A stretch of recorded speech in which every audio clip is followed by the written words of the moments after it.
கார்த்திகை பெண்கள் முருகப்பெருமானை வளர்ப்பதற்காக பணிக்கப்படுகிறார்கள்.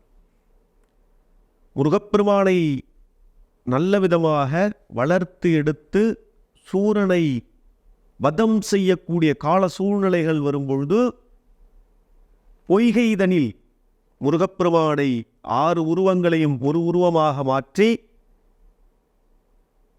வழிபாடு செய்யப்படுகிறது.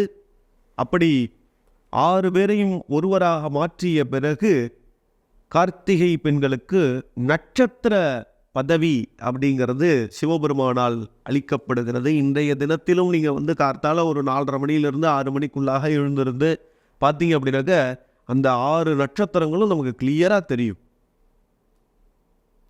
கண்ணாடி போட்டுன்னு இருக்கிறவங்க கூட கண்ணாடியை கழட்டிட்டு பார்த்தா கூட கிளியராக தெரிகிற அளவுக்கு அந்த நட்சத்திரங்கள் பிரகாசிச்சுன்னு இருக்கு இன்றைக்கும். அதை வழிபாடு பண்ணிட்டு காலையில் எழுந்திருந்து சில உபாசனை மார்க்கத்தில் இருக்கக்கூடியவர்கள் வேலைகளை ஆரம்பித்தாக்க நல்லதொரு பொழுதாக அமையும் அப்படிங்கிறது சித்தர்கள் முறையிலேயே சொல்லப்பட்டிருக்கிறது. சித்தர்களுமே நிறைய பேர் இந்த வழிபாடெல்லாம் பண்ணியிருக்கிறதாக சொல்லப்படுகிறது.